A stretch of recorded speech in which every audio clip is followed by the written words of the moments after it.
जमशेदपुर में काफ़ी सिख समाज के लोग भी हमारे दल के साथ जुड़े हैं और आज इस कार्यक्रम में उनको निमंत्रण भी था, लेकिन उधर बारिश होने लगी तो शायद वो नहीं आ पाए। तो कुल मिलाकर सभी लोग जुड़ेंगे और आज के इस कार्यक्रम का विशेष मुख्य बिंदु था अल्पसंख्यक समुदाय, जो हमारा अल्पसंख्यक मोर्चा है, जिनमें हमारे अध्यक्ष श्रीमान रिजवान क्रांतिकारी साहब उर्फ अकील अख्तर जी हैं और इनके माध्यम से, इनके आह्वान से ये आज की बैठक बुलाई गई थी।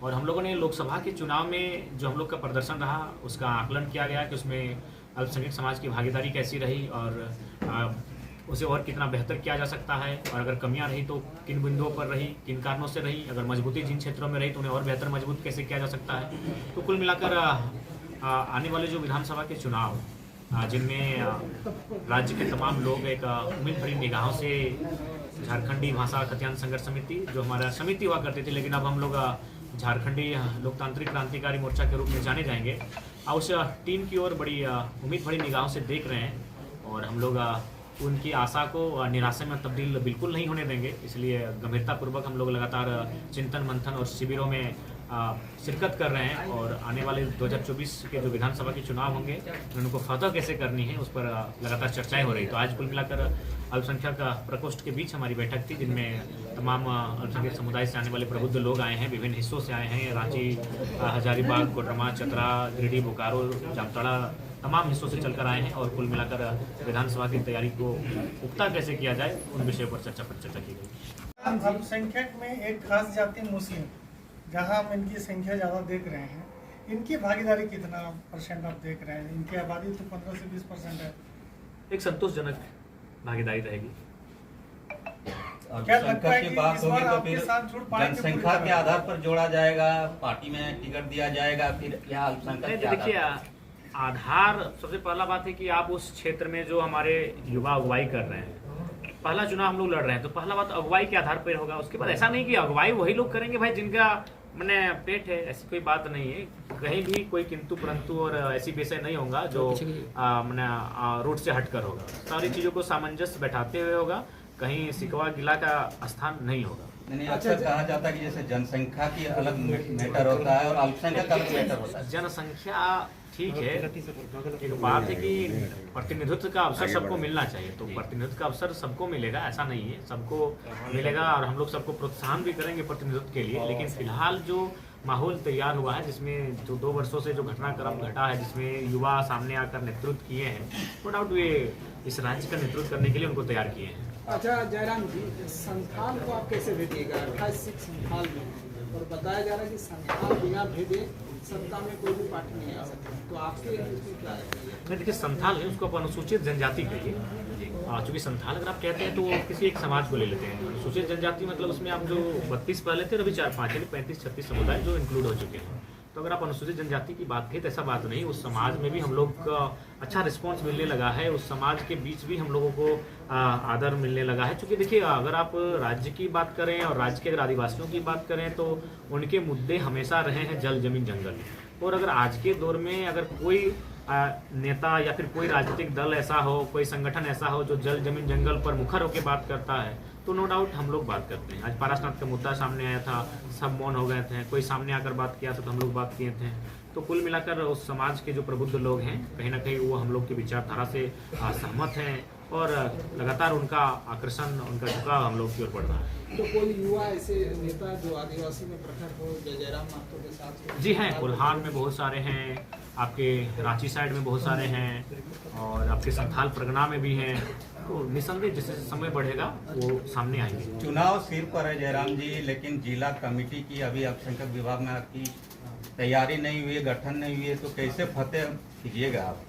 देखिए, आज का जो समय है थोड़ा सा काफ़ी फास्ट है और इस चीज़ को दुनिया ने भी एक्सेप्ट किया कि हम लोग गाड़ी में बैठते बैठते खाना ऑर्डर हो जाता है, खाना खा के टिफिन लेते हुए ऑफिस पहुंच जाते हैं। तो सारी दुनिया फास्ट हो चुकी है, तो हम लोग भी बहुत फास्ट हैं और ये बात आपका सत्य है। लेकिन उस बात को हम लोग 15 दिन के बाद ही आपको जिला कमेटी बाकायदा आपके चैनल के माध्यम से हम लोग जारी करेंगे कि ये हमारी जिला की कमेटी है।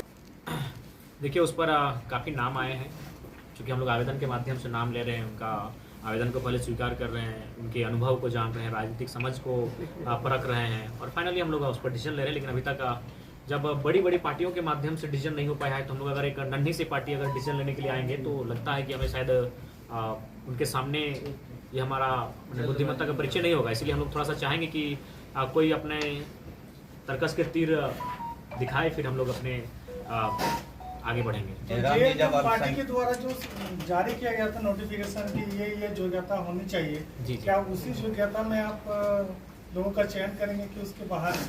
देखिए, उस योग्यता में तो सारी चीज़ें हैं, उस योग्यता में सारी चीज़ें हैं, उस योग्यता के बाहर कुछ भी नहीं होंगी। जो एक सवाल ये बनता है कुछ लोग नए लोग आ गए, उसमें हमने संगठन का फीडबैक रखा है।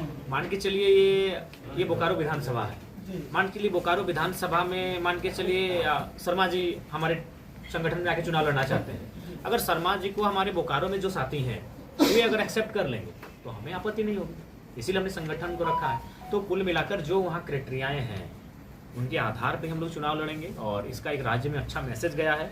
बाकायदा हमें रिटायर्ड आर्मी, बहुत सारे IAS IPS भी टेलीफोन में बोले कि चुनौतीपूर्ण है लेकिन एक साहसिक कदम है, अगर आप लोग सफल होते हैं तो बहुत अच्छा होगा। अच्छा जयराम, एक सवाल आपसे। जी, लोकसभा में जो परिणाम रहा उससे आप काफी संतुष्ट दिखे, क्या लगता है कि उस परिणाम के बाद जो बड़ी पार्टियां हैं आपसे संपर्क कर रही हैं, क्या आपके संपर्क में है बड़ी पार्टियां? जी, संपर्क में हैं और काफ़ी प्रलोभन देने की बात कही जाती है उनके जो बीच के, जिसको हम लोग बीच का एक शख्स कहते हैं।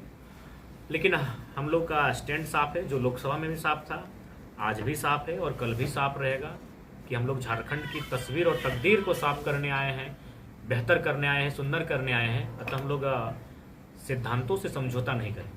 अल्पसंख्यक की जब बात होती है जयराम जी, जब अल्पसंख्यक की हम लोग बात करते हैं तो उसमें क्रिश्चियन भी आते हैं, सिख भी आते हैं, बौद्ध भी आते हैं, जैन भी आते हैं, तो क्या उनको बंगाली भी समाज भी आता है, जोड़ने की बात चल रही है आपके अंदर, आपकी पार्टी के अंदर?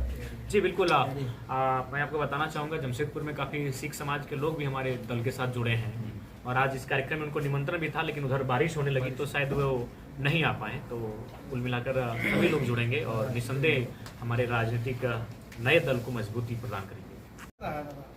क्यों नहीं? जब हमारे, अच्छा एक बात बताइए, क्या उड़ीसा में आप रिजवान जी को रखेंगे सरकारी नौकरी?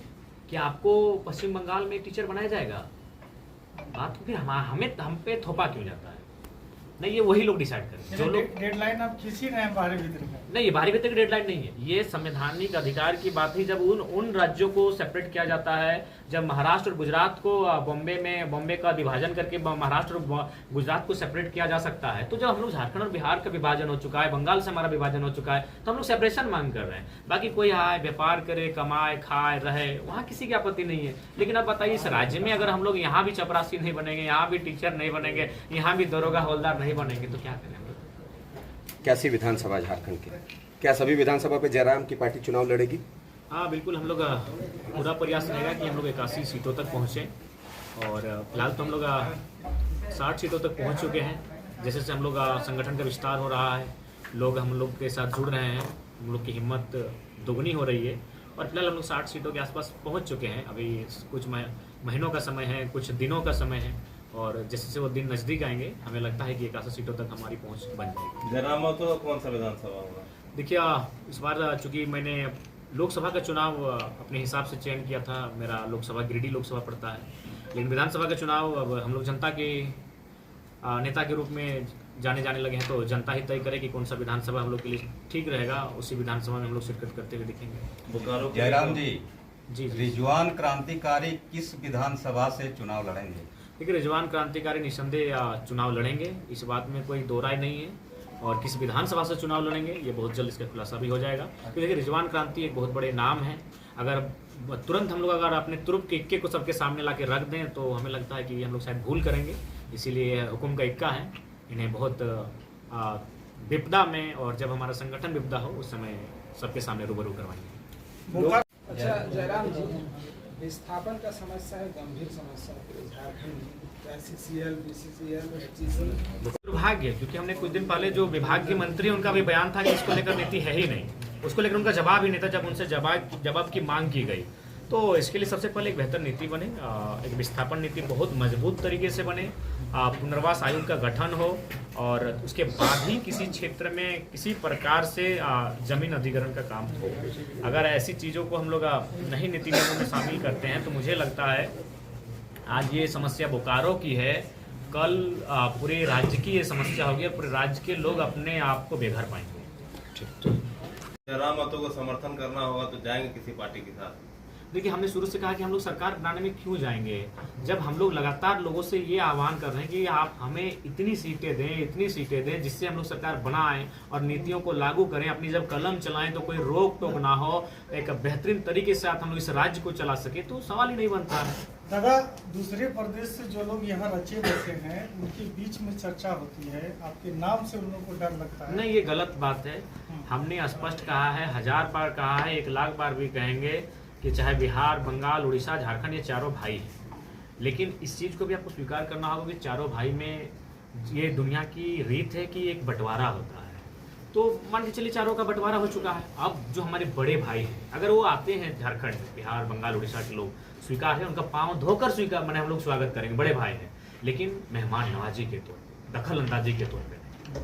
बात को समझ